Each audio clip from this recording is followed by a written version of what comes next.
नमस्कार दोस्तों मैं रजनीश पचौरी आपका इस जीएस सरोवर के प्लेटफॉर्म पर स्वागत करता हूं और आशा करता हूं आप सभी स्वस्थ होंगे, मस्त होंगे और इस सेट के माध्यम से आप अपना अभ्यास भी कर रहे होंगे।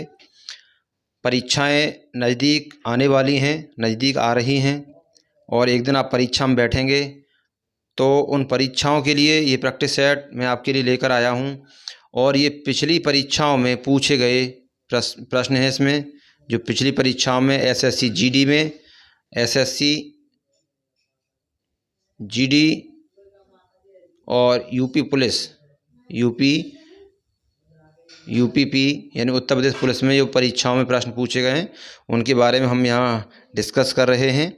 पिछली परीक्षाओं में जो प्रश्न आ चुके हैं धीरे धीरे वो मैं सभी प्रश्न एसएससी के द्वारा या उत्तर प्रदेश पुलिस के द्वारा पूछे गए हैं, उनका मिक्सअप करके आपके सामने ये सेट के माध्यम से पहुंचाया जा रहा है और आप इसका अभ्यास लगातार करते रहेंगे क्योंकि विगत परीक्षाओं जो प्रश्न पूछे जाते हैं उनसे भी काफ़ी प्रश्न आने वाली परीक्षाओं में पूछे जाते हैं। चलिए तो अगला प्रश्न पहला प्रश्न आपकी स्क्रीन पर आपके सामने और आप इसका जवाब 5 सेकंड में सोच कर जवाब देंगे, फिर मेरा जवाब आएगा। चलिए देखते हैं।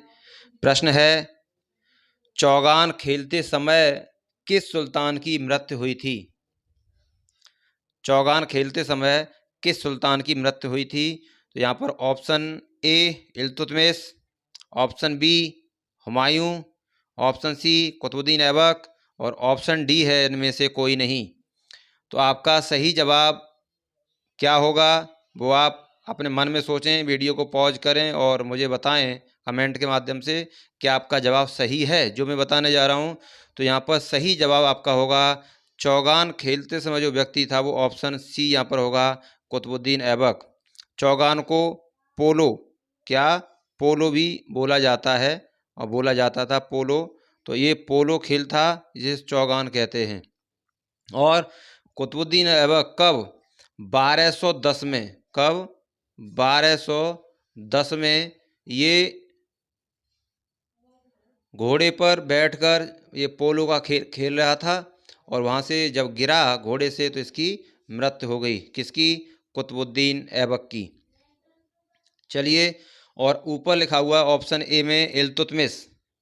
इल्तुतमिश ये कौन था? इसका पूरा नाम शमसुद्दीन इल्तुतमिश था। शमसुद्दीन इल्तुतमिश शमसी वंश का शासक था। ये शमसी वंश का शासक था और ये कुतुबुद्दीन ऐबक है ना, ये कुतुबुद्दीन ऐबक इसका दामाद भी था। ये इल्तुतमिश कुतुबुद्दीन ऐबक का दामाद था। क्वेश्चन ये बन जाता है कि इनमें से कौन कुतुबुद्दीन ऐबक का दामाद था? तो इल्तुतमिश था। हुमायूं बाबर का पुत्र था और 1530 में ये गद्दी पर बैठा था। बाबर का पुत्र हुमायूं था। चलिए अगला प्रश्न स्क्रीन पर। अजमेर में 2.5 दिन का झोपड़ा किसने बनवाया था? अजमेर में 2.5 दिन का झोपड़ा बनवाने वाला कौन था? Option A Qutubuddin Aibak, option B Alauddin Khilji, option C Balban और ऑप्शन डी इब्राहिम लोदी। आप जवाब दीजिए वीडियो को रोककर। और ये किसने बनवाया था? तो यहाँ पर सही ऑप्शन ए होगा, कुतुबुद्दीन ऐबक ने 2.5 दिन का झोपड़ा बनवाया था अजमेर में। अलाउद्दीन खिलजी के बारे में आपको पिछली क्लास में बता चुका हूँ। ये जलालुद्दीन खिलजी का भतीजा और दामाद दोनों था और 1296 में इसने जलालुद्दीन खिलजी की हत्या करके और ये गद्दी पर बैठा था। उसका दामाद और भतीजा दोनों था। बलबन जो था ये गुलाम वंश के जो शासक थे उनका ही उसी वंश का शासक था ये बलबन। इसने भी दिल्ली पर शासन किया था। इब्राहिम लोदी वंश का अंतिम शासक था। अगला प्रश्न, चांदी का सिक्का टंका किसने चलाया था? देखिए चांदी का सिक्का जो चलाया था वो किसने चलाया था? Option A Iltutmish, option B Balban, option C Mohammad bin Qasim, option D इनमें से कोई नहीं। तो चांदी का सिक्का टंका जो चलाया था वो ऑप्शन यहाँ पर सही होगा, ऑप्शन ए इल्तुतमिश ने चांदी का सिक्का चलाया था। और क्वेश्चन ये भी पूछा जाता है कि चांदी का सिक्का टंका और तांबे का सिक्का जीतल चलाने वाला कौन था? तो दोनों में से कोई कभी पूछता है तो वो इल्तुतमिश ही था। चांदी का सिक्का टंका और तांबे का सिक्का जीतल, दोनों इसी ने चलाए थे। और एक चीज क्वेश्चन एक कई बार पूछा गया है, शुद्ध अरबी सिक्के जारी करने वाला शासक कौन था? प्रथम शासक। शुद्ध अरबी सिक्के जारी करने वाला प्रथम शासक कौन था? तो वो इल्तुतमिश ही था। शुद्ध अरबी सिक्के जारी किए थे। ये क्वेश्चन कई बार पूछे गए पिछली परीक्षाओं में कि शुद्ध अरबी सिक्के जारी करने वाला प्रथम शासक कौन था? तो वो इल्तुतमिश था। चांदी का टका और तांबे का जीतल, ये दोनों सिक्के इसने चलाए थे। किसने? इल्तुतमिश ने। बलबन मैंने आपको बता दिया। और आगे मोहम्मद बिन कासिम, ये अरब का रहने वाला था, ये आया था, आक्रमण इसने भारत पर किया था। अगला प्रश्न स्क्रीन पर प्रश्न है, खिज्र खान ने कौन सा राजवंश प्रारंभ किया था? खिज्र खान, तो मेरी ट्रिक मैंने जो आपको बताई थी GKTSL, तो उसमें आपने देखा होगा खिज्र खान ने कौन सा वंश प्रारंभ किया था। तो ऑप्शन ए सैयद वंश, ऑप्शन बी लोदी वंश, ऑप्शन सी तुगलक वंश और ऑप्शन डी खिलजी वंश। तो खिज्र खान जो था उसने सैयद वंश की स्थापना की थी। GKTS यानी GKTS चौथा वंश था ये, दिल्ली सल्तनत का चौथा वंश।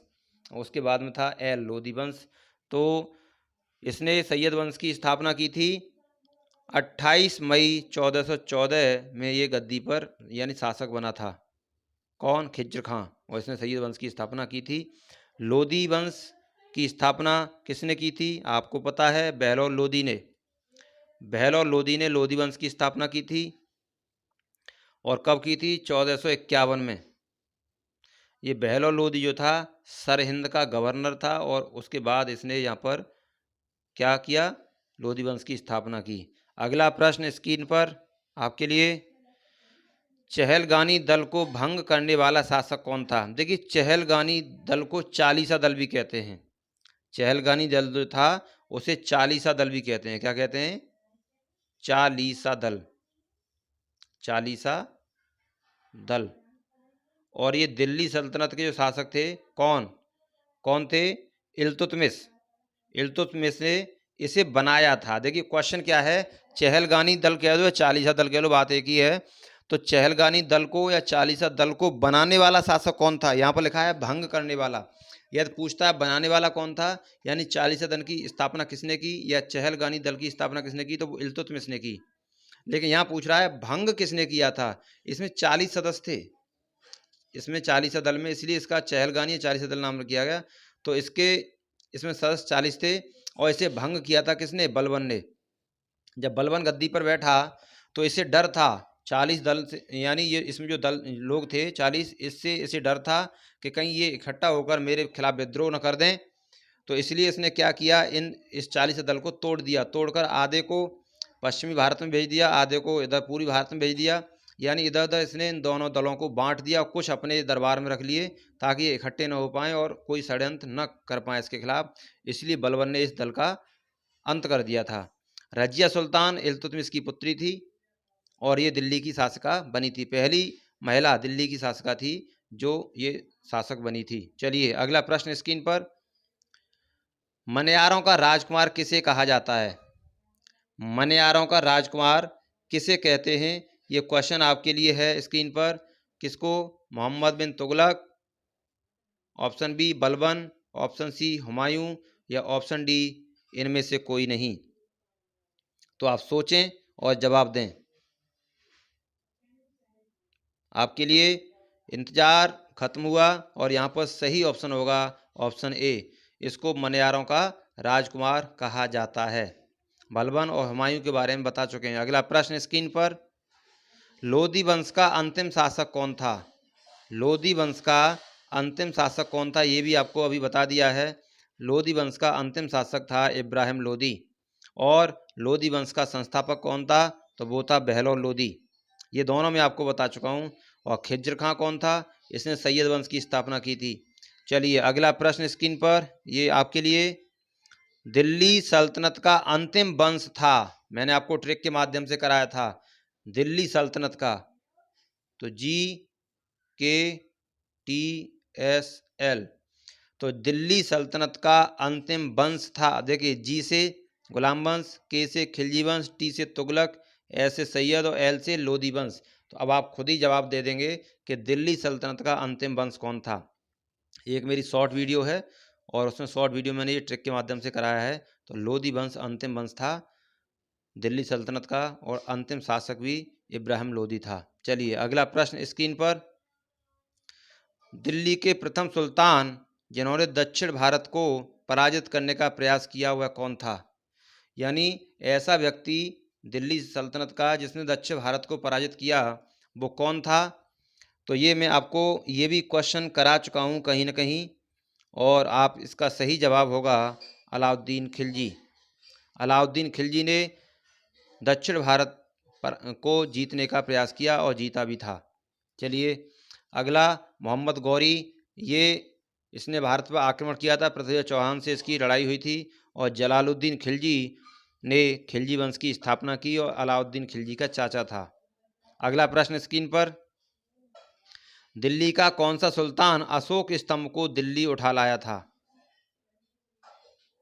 दिल्ली का कौन सा सुल्तान जो था वो किसको अशोक स्तंभ को दिल्ली उठा लाया था। तो ऑप्शन सोचें। Option A Firoz Tughlaq, option B Muhammad bin Tughlaq, option C Shahabuddin Tughlaq और ऑप्शन डी इनमें से कोई नहीं।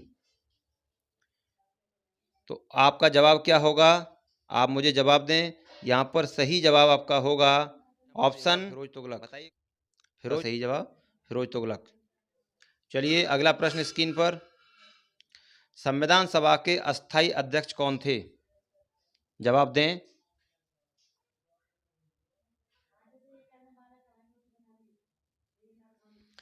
संविधान सभा के अस्थायी अध्यक्ष कौन थे। अस्थायी अध्यक्ष ये देखिए 9 दिसंबर, कब 9 दिसंबर 1946 को संविधान सभा का गठन, पहली बैठक हुई थी 9 दिसंबर को। और इसके अस्थायी अध्यक्ष जो बने थे ऑप्शन ए होगा सच्चिदानंद सिन्हा।